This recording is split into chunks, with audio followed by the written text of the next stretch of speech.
ꯃꯤꯒꯤ ꯍꯦꯛꯇ ꯂꯨꯍꯣꯡꯕꯕꯨ ꯍꯦꯛꯇ ꯃꯩꯇꯩꯒꯤ ꯍꯥꯏꯅꯨ ꯑꯗ ꯃꯌꯥꯡꯒꯤ ꯍꯥꯏꯌꯣ ꯈꯣꯠꯂꯣ ꯑꯗꯨꯃꯥꯏꯅ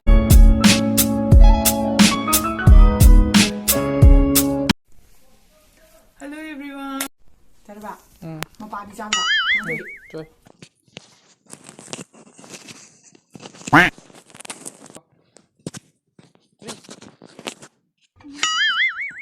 Hello everyone. Myam puna ko igi channel da taram nokchari. Ado ay makhon sa tado ring.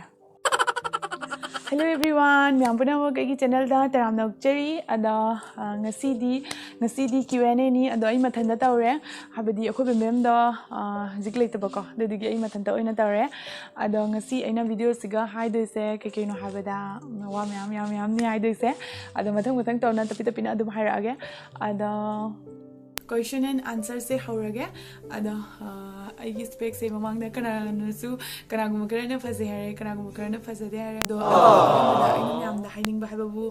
akoi aigi handaki khoi kasar gi oiba lohong bagi video ama thangale do thangat paduga myam gi comment myam da pabada kharasu nokning ba yare kharasu nokning ba su yawe adagidi khumning ba su yawe adagidi Yam yawe ada puna magto toktoga ado ay kishumudi khande ada tapi na to na khan budi khalli ni do ta video se tapi na to na haira ge ko han bada ai haura ge an bada ina screens chanama yamna mina hanga ko question ama ko haibadi ai asiga gi puna makki dudi haira ge ko mina yamna satina hanga ko question ama ngang nupi macha ma poloi se dise kari gi no si question chima hange ada nupi macha sima poloi se dise kari gi no habada adugi maram do ai haira ge ba Koi kasada luhung matamda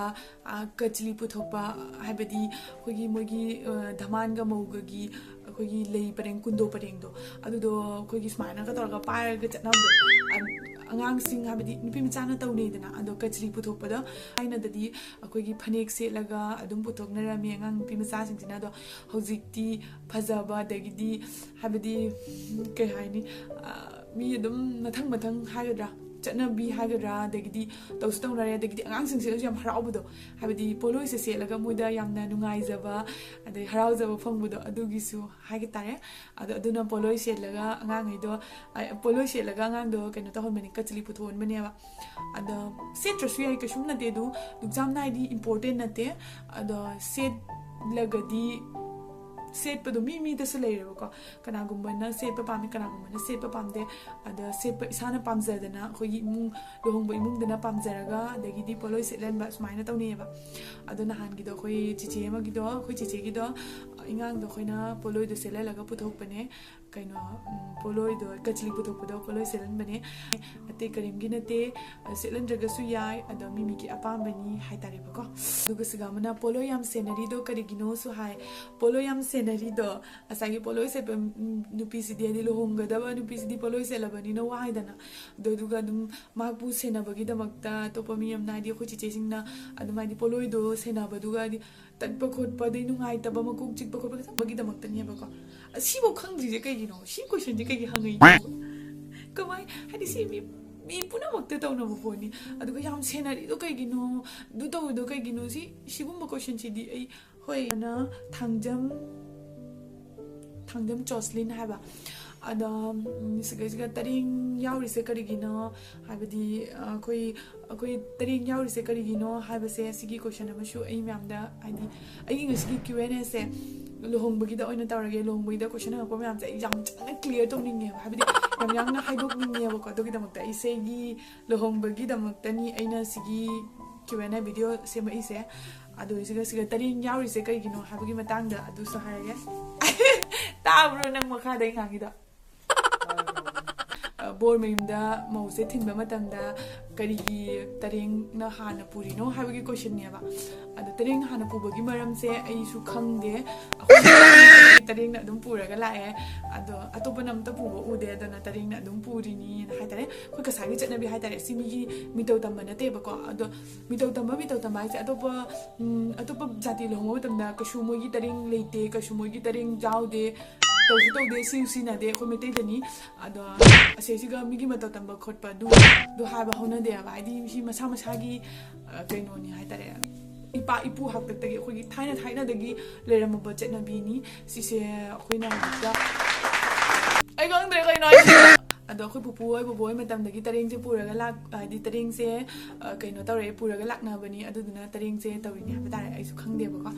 ado sigi maram dai se yam phasana khangde do na yam phasana explain to bangam dre me am da do tigala ga adu ga khanga kan me am da soidra ma ki ha ko sonia laisra maisna hangye ba ko Nuiromda nupa mayumna nupida lik piba nupi mayumna nupada lik piba se chenabra natraga khara khaktana tawbra khangingdana tawjabani ada chume asigi question simasu ai answer pir age ba ko habadi nupi mayumna nupada lik kujaba adagidi sana kujaba se asi sana kujaba sidi kujani habadi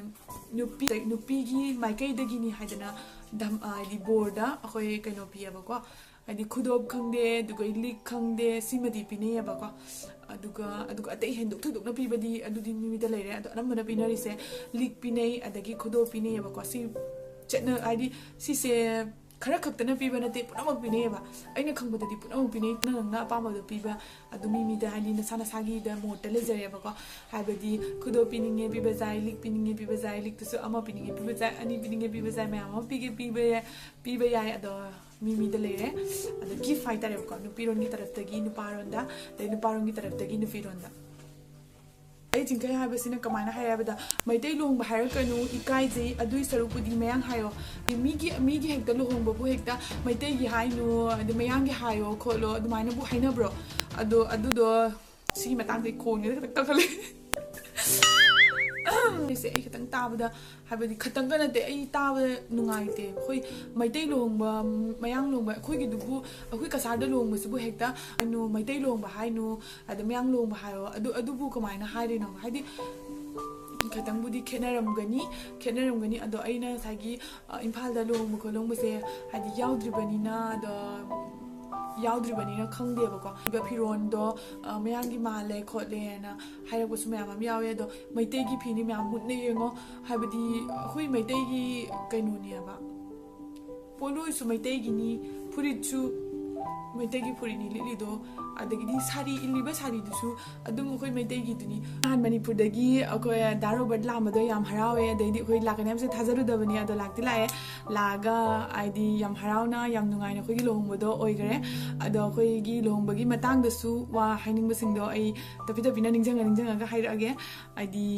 kari no aina handi am haining am bane ko da video se na mo matam da ai haining basing do loino ka we ada tapi bina ningjang ga tapi bina haira age Kasa pia bakar katalasi hapa ya bakar hapa si ay kumi si sana isa khangdre prata kanang ai se longba kasargi longba numit tai jingpot oiri ro hai ro da mai bamna ase hoi chume akoi numit ani suna lohongde hoi nongmada lohongi adi haikala kanai na ama mamang da chale adu loraba matung da kaino tawre ba ko haikala kan je loraga di lohongba numit tu ga adum jingpot chu change adum adagi di kaino zulonge numit ama katani hoi kasarda longba se Moi bung su patana khonge lohongba no moi bung khongni do ai gi video mamang thangat pala su comment ai adi lohongba matam da moi bung khonge na ado akoi kasada lohongba da moi bung khogni ama jamna ba question ama ga ina leire ba ko id lohongba da leiyuk na ba matam da mi yamna omchali do kari no na da ai bodo loira abani na mi bunok se mayum da hogaro na chatna dore ba ko ado chatna bai matam chiga id khoi shu mi am mo chatna ra bani na dai di hogaro na sul le jingna re dai di mamang thang musing hogaro na jingna ra bani na maning da udra bani na maning ngai sul hogat na yingna re duka mi am mo se mandoli mi ai da leibo ina u ki bane ba ko ado duka leiling ba sisu kana ko na photo kap ning ne hongba chal ra bani na mauga daman gi photos amom adu mayum do puning bai tare do last ta mayam changa photos amom kap choni do gi damak tani adu duka di video duka hoi khar lang bo khot boina ui do khoi harauri ne ba adi kana gum na bom tha dana dagi di khoi chocolate chai dana dagi di lohong bagi lore ko matang se harauri ni mel jai dana de di chokoi sa dana mai tauri ne bai di lohong se lore bane khoi harau ba se lore ha bagi mong dane ada mayam ngai ba phung do ini na aina haini dugi damak tani ado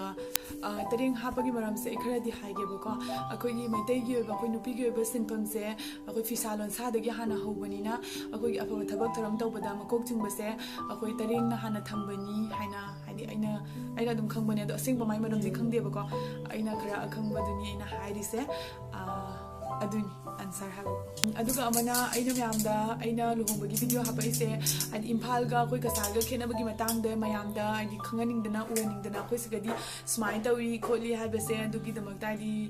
khoi masen nuksinabagi adi paw phawdok phawjin adagi yengba khotpase adugi damakta hapcharakpani aduga mayamna noidi myang ole noidi aduni ade aduni ke habase adu maina haigumsi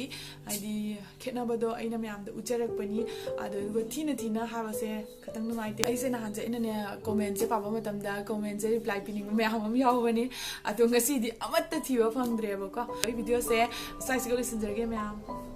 bye bye mathang damu gunarasi sidalere khoi bembem gi instagram id aduga aigina sidalere